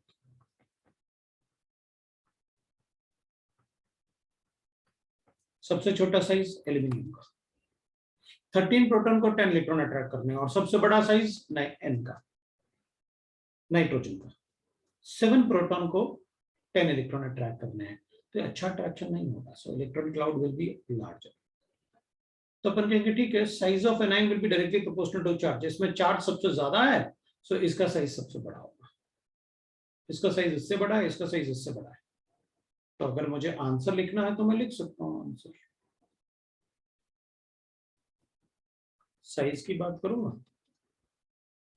तो सबसे बड़ा साइज होगा N-3, फिर O-2, फिर F नेगेटिव, फिर सोडियम पॉजिटिव, फिर मैग्नीशियम पॉजिटिव, उसके बाद एल्यूमिनियम 3 पॉजिटिव, सबसे छोटा होगा। हाँ, कुछ गड़बड़ किए मैंने, इधर एल्यूमिनियम आना चाहिए ना, हाँ चलेगा ना, सबसे छोटा ही है।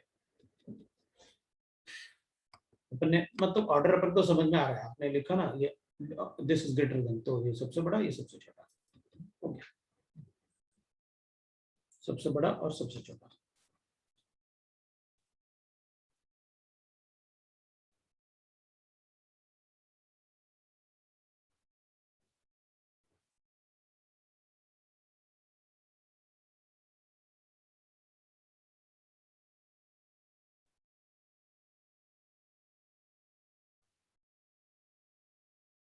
सर वो mg2 प्लस नहीं लिख सकते?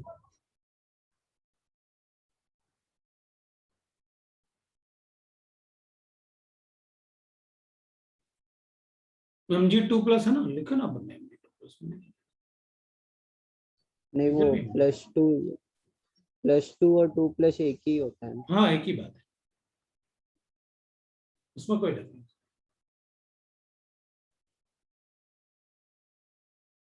This is about the ideal radius. Sir ये radius is directly proportional to number of electron का क्या मतलब है? देखो, radius is directly proportional to number of electron अगर and inversely proportional to z। z मतलब प्रोटॉन। अगर प्रोटॉन ज्यादा है और इलेक्ट्रॉन एक जैसा है, प्रोटॉन ज्यादा है और इलेक्ट्रॉन एक जैसा है, तो जिसमें प्रोटॉन कम होंगे उसका रेडियस बड़ा होगा। इसमें इलेक्ट्रॉन तो एक जैसे थे सब में, तो जिसका प्रोटॉन ज्यादा होगा उसका रेडियस छोटा होगा। तो मैंने z नहीं लिखा था, लिख देते हैं, तो z से भी कोरिलेट कर देते हैं ना। तो जिसमें इलेक्ट्रॉन ज्यादा है, देखो इसमें इलेक्ट्रॉन ज्यादा थे ना इसके कंपैरिजन में, अब इसके कंपैरिजन में तो इलेक्ट्रॉन तो उतना ज्यादा नहीं है जितना इसके कंपैरिजन, इधर 7 प्रोटॉन है, इधर ये, तो अपन इनवर्सली प्रोपोर्शनल टू z भी लिख देते हैं उसमें, तो वो इसको एप्लीकेबल हो जाएगा फॉर आइसोइलेक्ट्रॉनिक आयंस। भाई अगर नंबर ऑफ इलेक्ट्रॉन आइसोइलेक्ट्रॉनिक होगा तो नंबर ऑफ इलेक्ट्रॉन एक जैसा होगा, तो z से इनवर्सली प्रोपोर्शनल हो जाएगा। नंबर ऑफ इलेक्ट्रॉन सब में एक जैसे हैं, जिसका z छोटा होगा उसका रेडियस बड़ा होगा। तो इसका z, this is nothing but the z ना, जो हमने लिखा है, प्रोटॉन इज एटॉमिक नंबर ना, सो that is z। Yes sir. ये आपका आयनिक रेडियस है।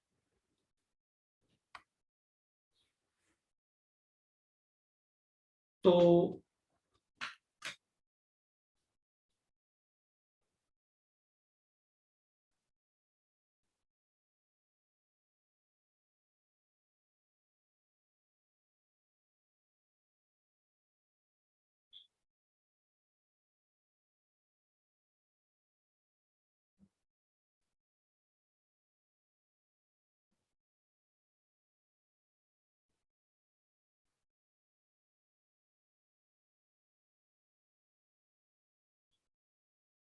हो गया, तो बस अब आज इतना ही रहने देते हैं, क्योंकि अब नेक्स्ट प्रॉपर्टी पर डिस्कस करेंगे, दैट इज आयनाइजेशन एनर्जी। पहला वाला पेज दिखाओ, देखो।